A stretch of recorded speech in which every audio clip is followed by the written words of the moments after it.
స్వామి గారు వేదికను అలంకరించిన మిత్రులందరికీ, ముఖ్యంగా మనకు ముఖ్య అతిథిగా మిత్రులందరూ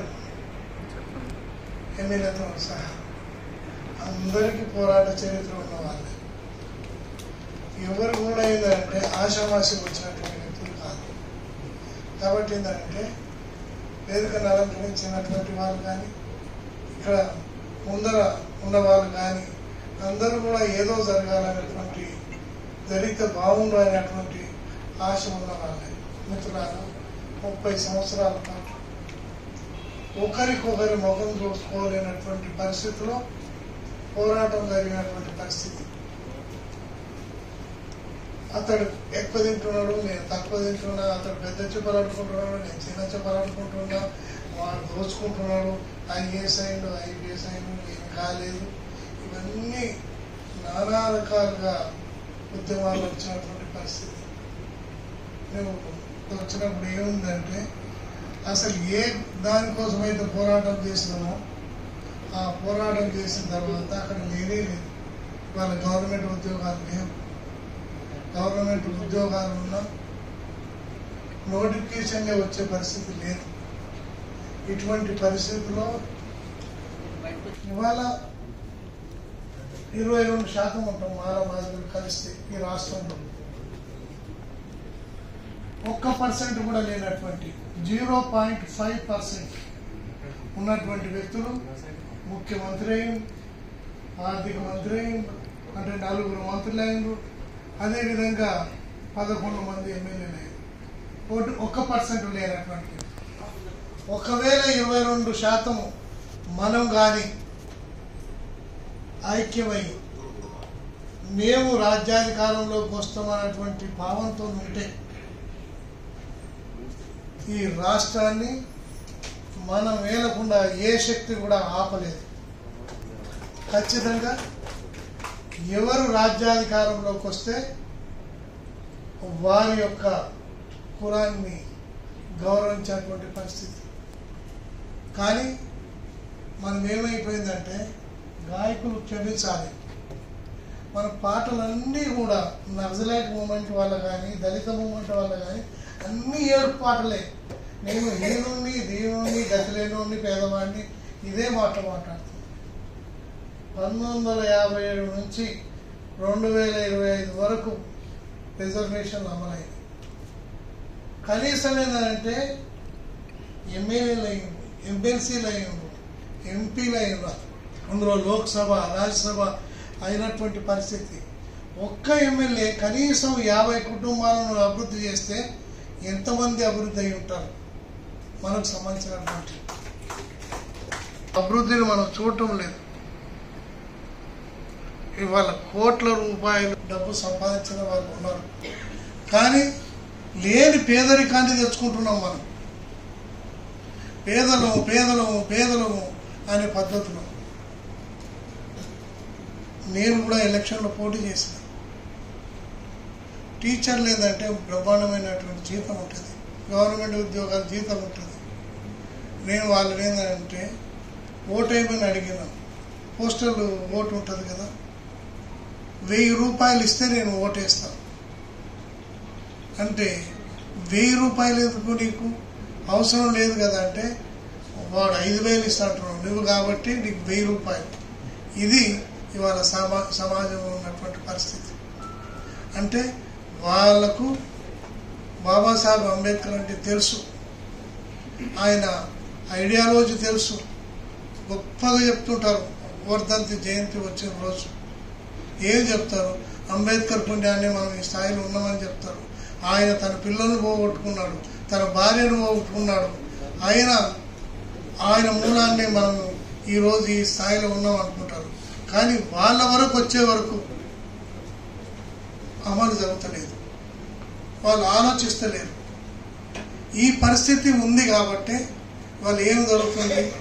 ఈ రాష్ట్రంలో తెలంగాణ సాయుధ పోరాటం జరిగింది, నక్సలైట్ ఉద్యమం జరిగింది మొత్తం తెలంగాణలో, ముఖ్యంగా నార్త్ తెలంగాణలో జరిగితే ఏంటంటే, ఇవాళ ఎవరైతే 0.05% ఉందని చెప్తున్నామో ఆ వ్యక్తులు పట్టణాలకు వచ్చేదంటే పట్టణాలలో కూడా బాగుపడి ప్రభుత్వంలోకే వచ్చారు. ప్రభుత్వంలోకి వచ్చి మళ్ళీ సంపాదించినటువంటి పరిస్థితి. కానీ మనం కూడా అవుదాము అనేటువంటి పరిస్థితి లేదు. నేను సమీక్షించాను చాలా వరకు. ఒక్కొక్క అసెంబ్లీ నియోజకవర్గం, రిజర్వ్డ్ నియోజకవర్గంలో 40 మంది పోటీ చేస్తారు. జనరల్ స్థానంలో పోటీ చేయరు. మనం కూడా జనరల్ స్థానం నుంచి ఆలోచిస్తే ఏ నియోజకవర్గంలో అయినా 40,000 ఓట్లు ఉంటాయి. కానీ ఈ 40,000 ఓట్లు ఉన్న దగ్గర ఎవరైతే చదువుకున్న వాళ్ళు ఉన్నారో, ఉద్యోగస్తులు ఉన్నారో వాళ్ళు మాత్రమే ఆయా పార్టీలకు ఒత్తాసు పలుకుతున్నారు. ఆ పార్టీలకు చెంచాలుగా మారుతున్నారు. చిన్న విషయాలు, ఒక ట్రాన్స్ఫర్ కోసం, ఒక ప్రమోషన్ కోసం చిన్న కానీ అటువంటి వాళ్ళను కూడా ఇవాళ ఈ వేదిక చైతన్యం చేయాలనేది నా ఉద్దేశం. ఎందుకంటే ఇవాళ ఉన్నటువంటి పరిస్థితి 78 సంవత్సరాలైంది స్వతంత్రం వచ్చింది. ఈ 78 సంవత్సరాల కాలంలో ఇంకా మనం వింటూనే ఉన్నాం. మన ఎమ్మెల్యే గారి పక్క కాన్స్టిట్యున్సీ సూర్యాపేట, ఆ పక్కకు ఒక మాల వ్యక్తి ఒక గౌడ అమ్మాయిని ప్రేమిస్తే అతన్ని ఏంటంటే చంపేశారు. ఆ అమ్మాయి నాయనమ్మ ఏమంటుందంటే వాని శవాన్ని నాకు చూపించాలంటుంది. అంటే దేశంలో ఏంటంటే దళితులు అంటే ఒక ద్వేషం. అది అన్ని కులాలు, ఎస్సీలు మినాయిస్తే మిగతా సమాజం అంతా కూడా ఎస్సీలని ద్వేషించేటువంటి పరిస్థితి. ఆ దేశంలో నుంచి కూడా మనం ఉన్నత స్థాయికి వచ్చినాం. ఇవాళ మన మధ్యలో ఉన్నటువంటి ఎమ్మెల్యే గారు ఆషమాషిగా ఎమ్మెల్యే కాలేదు. ఆ దేశాన్ని తట్టుకొని అందరినీ ఒప్పించి మెప్పించి ఎమ్మెల్యే అయినటువంటి పరిస్థితి. అదేవిధంగా ఇవాళ ఉత్తర భారతదేశాన్ని తీసుకుంటే ఇంతకుముందు నెల్లే సురేష్ గారు చెప్పినట్టుగానే మీసాలు పెంచితే తప్పు, తెల్ల బట్టలు వేసుకొని తిరిగితే తప్పు.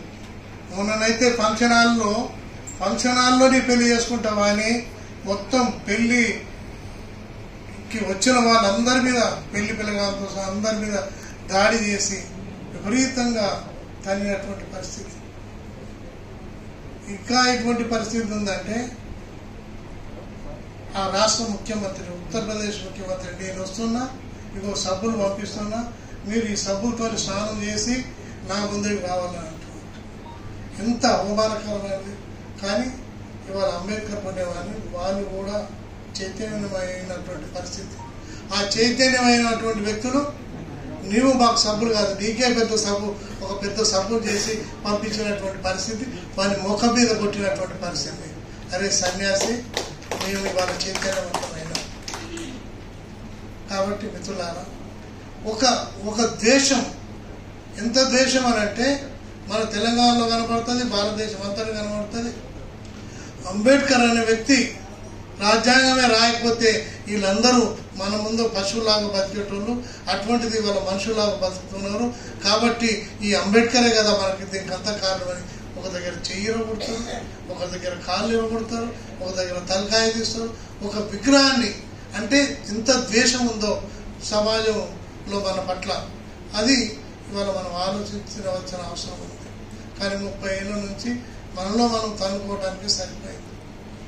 వాళ్ళు ఏంటంటే ఇవాళ జరిగినటువంటి పరిణామం ఏంటంటే అల్లావుద్దీన్ అద్భుతం అన్నట్టుగా భావిస్తున్నారు. ఓకే, మనం బాగా సక్సెస్ అయిపోయినాం. 30 ఏళ్ల కాలం పాటు ఒక నాయకుడు పెద్ద ఉద్యమం తీసుకొచ్చిండు, నిరంతర పోరాటం చేసి విజయవంతమైండు. కాబట్టి విజయవంతమైన తర్వాత ఈ అల్లావుద్దీన్ అద్భుత దీపం లాగా మనకు అన్నీ నెరవేరుతాయనే భావన ఉన్నారు. ఏమి నెరవేరాయి, జరిగిందంతా నష్టమే. ఇక ముందు మనకేం ఫలితాలు ఏమి లేవు. కానీ చాలా బాగా జరిగింది దాని పద్ధతిలో. ఇవాళ ఎటువంటి పరిస్థితి ఉందనంటే దేశంలో మొత్తం మనువాదాన్ని వ్యాపించేటువంటి పార్టీ ఏదైతే ఉందో ఆ పార్టీతోని చేతులు కలుపుతున్నారు చిన్న కోరిక కోసం. కాబట్టి ఏంటంటే ఇవన్నీ కూడా మనం ఆలోచించాల్సినటువంటి అవసరం ఉంది. ఈ అనేక సమస్యలు లో ఉన్న మధ్యలో మనం ఈ వేదిక పెట్టుకుంటున్నాం. నేను ఈ వేదికకు సంబంధించిన వ్యక్తులు ఏంటంటే ఈ ద్వేషించే వ్యవస్థకు వ్యతిరేకంగా మనం ప్రేమించేటువంటి వ్యవస్థను రూపొందించాలి. ప్రేమించాలి. మనం మనిషిగా ప్రేమించాల్సిన అవసరం ఉంది. ఇలా మనిషిగా ప్రేమిస్తలేదు, మనిషిని ద్వేషిస్తున్నారు. అనేక రకాలుగా మనల్ని అవమానం చేస్తున్నారు. ఇవాళ పిహెచ్డి చేసిన స్కాలర్కు నాయకుడు ఏం చెప్తున్నాడంటే మీ ఇంట్లో డప్పు పెట్టుకోండి, డప్పు కొట్టండి. డప్పు కొట్టిన, కొమ్ము ఊదిన, బొందలు దొవ్విన మీ సంగతి చూస్తా అని చెప్పినటువంటి పరిస్థితి. కానీ చివరికి ఏమైంది? ఓ 50 ఏళ్ళ తర్వాత లేదు డప్పే మన ఆయుధం, డప్పు ద్వారానే మనం ఏంటంటే ప్రయోజనం మొత్తం ఇట్లా అందరూ డప్పు పెట్టుకున్నా అంటున్నారు.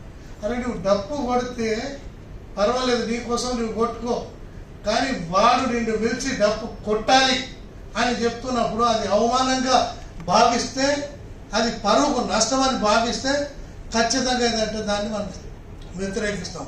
ఈ పక్కకే మేడ్చల్ అనే ప్రాంతంలో దాని దగ్గర ఒక గ్రామంలో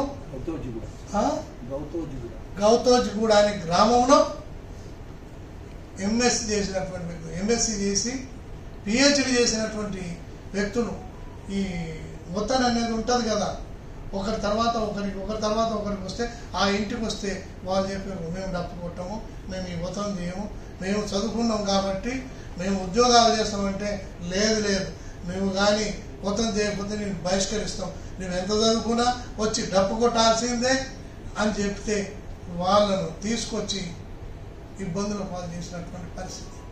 దీనికి విరుద్ధంగా ఉండాలి. కానీ నువ్వు డప్పు కొట్టు, ఇది మంచిదే అని చెప్తుంటే ఇది చాలా తీవ్రమైనటువంటి విషయం, చాలా దుర్మార్గమైనటువంటి విషయం. మనం పోటీ పడాలి అగ్రకులాలతో. ఏమి ఇవాళ ఆధిపత్య కులాలని ఏదైతే చెప్పబడుతున్నాయో కమ్మ, రెడ్లు, వెలుమ వీళ్ళంతా 30s 1930s బిఫోర్ ఏంటంటే వీళ్ళు ఎవరికి కూడా ఏమీ లేదు. అప్పటి నుంచే నెమ్మదిగా పైకి వచ్చినటువంటి పరిస్థితి. ఇలా ఆధిపత్య కులాలుగా మారిపోయారు. ఒక పరిస్థితి వస్తుంది, ఇవాళ అట్టడుగు ఉన్నటువంటి మానవాదిగలు ఇట్లా వెనుక్కు వచ్చేసే పరిస్థితి, బ్రాహ్మణులు కిందికి వచ్చేటువంటి పరిస్థితి. ఒకటి చెప్తున్నానంటే ఈ మనువాదం ఏదైతే చెప్తుందో అది అవునంటే మనం కాదనాలి, వాళ్ళు కాదంటే మనం అవుననాలి. అంటే ఏంది? ఇవాళ నల్గొండ జిల్లా అంతటా బొడ్రాయి పండుగ జరుగుతుంది. వాళ్ళు రాజ్యాధికారం కోసం పనిచేస్తున్నారు, వీళ్ళు బొడ్రాయి కోసం. నాకు ఆ నారాయణపూర్ దగ్గర నల్గొండ జిల్లాలో చౌటుప్పల్ పక్కన నారాయణపురం ఉంటుంది, దాని పక్కన గొల్లపల్లి అనే విలేజ్ ఉంది. దాంట్లో మా చుట్టూ లెక్చరర్ ఏంటో వాడు ఏంటంటే బాబాయ్ తప్పనిసరిగా రావాలి, మొత్తం ఊర్లో అందరికన్నా ఎక్కువ కార్లు నా ఇంటి ముందు ఉండాలి, నువ్వు తప్పనిసరిగా రావాలి అంటే పోతే ఏంటంటే వాడు 15 మేకలు కోసి దాదాపు 10 లక్షలు ఖర్చు పెట్టి అందరికీ విందించినటువంటి పరిస్థితి. ఎందుకురా ఇది ఈ రకంగా పండుగ చేయాల్సిన అవసరం ఉందంటే ఇది ఇజ్జత్కు సవాల్ బాబాయ్ అంటాడు. అది ఇజ్జత్కు సవాల్ లేదు కదా, అని అదే 15 లక్షలు.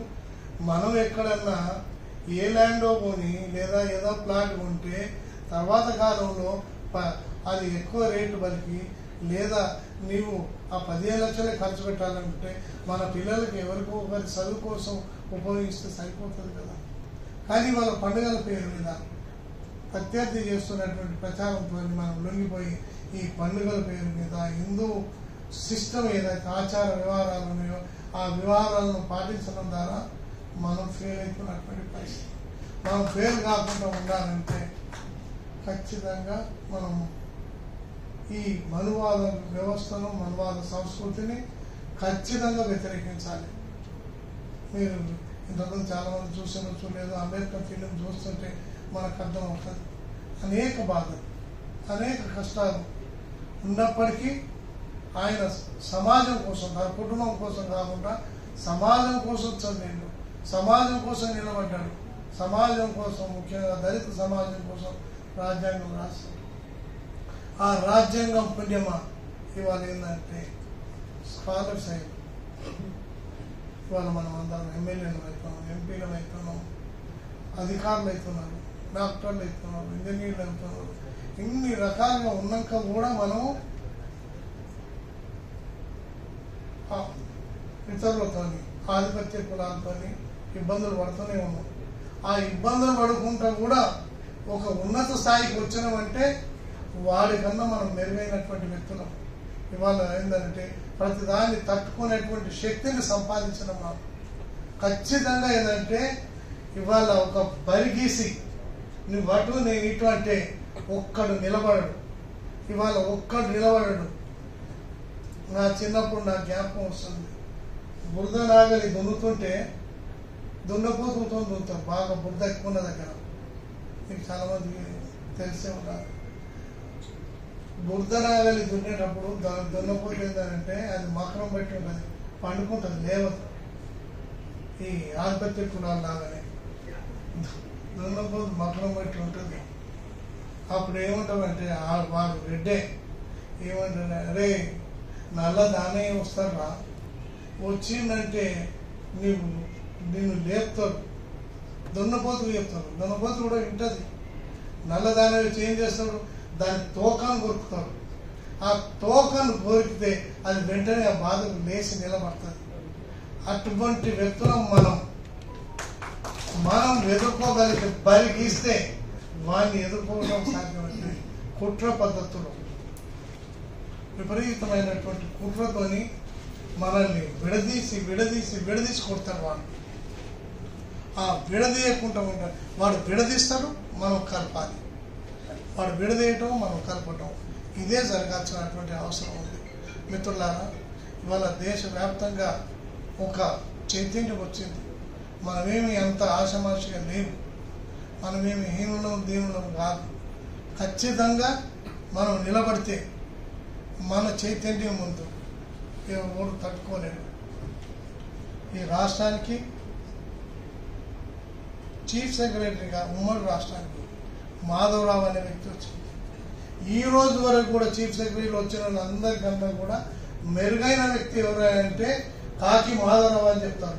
మీకు తెలుసు లేదు, కాకి మాధవరావు యొక్క పాలన విధానము చాలా కరెక్ట్ అని చెప్పేటువంటి పరిస్థితి. అదేవిధంగా ఇవాళ అంబేద్కర్ పిచ్చేస్తే ఎవరు లేరు కదా. అదేవిధంగా ఒక రెవెన్యూ సెక్రటరీ ఉండేది డిసి రోషయ్య, దప్పు చిన్న రోషయ్య. డిసి రోషయ్య అనే వ్యక్తి ఉంటే హైకోర్టు జడ్జీలు వ్యాఖ్యానం చేశారు, మరి ఇంత మంచి ఈ విధంగా జడ్జిమెంట్ మేము కూడా ఇవ్వలేము, ఇంత బాగా జడ్జిమెంట్ ఇచ్చాడు, న్యాయవాది కూడా కాదు అయినా కూడా జడ్జిమెంట్ ఇచ్చిండంటే ఒక ఐఏఎస్ ఆఫీసర్ చాలా గొప్పడు అనే పద్ధతిలో హైకోర్టు చీఫ్ జడ్జి వ్యాఖ్యానించాడు. అటువంటి ప్రతిభ మన దగ్గర ఉంది. ప్రతిభ ఎవరి సొత్తు కాదు. ఒక మాటలో చెప్పాలంటే మన సొత్తే అది ప్రతిభ. ఎందుకంటే అంబేద్కర్ దగ్గర మొదలు పెడితే ఇప్పటి వరకు మనమే ఆ ప్రతిభకు వారసులం. అందుకని మిత్రులారా, మనం ఏంటంటే ఏడుపు కొంటి ఆలోచనలు చేయొద్దు. ఎట్టి పరిస్థితుల్లో ఏడుపు కొంటి ఆలోచనలు చేయొద్దు. ఖచ్చితంగా మనం సక్సెస్ అవుతాం. ఏ రాజకీయ పార్టీలో మన వాళ్ళు ఉన్నా, మానవాళిగా ఎవరున్నా వాళ్ళకు మన సపోర్ట్ ఉండాల్సినటువంటి అవసరం ఉంది. ఖచ్చితంగా మనం ప్లాన్ చేయాలి. నేను బహుజన్ సమాజ్ పార్టీ అధ్యక్షుడిగా నాకు 18 నెలల సమయం వచ్చింది.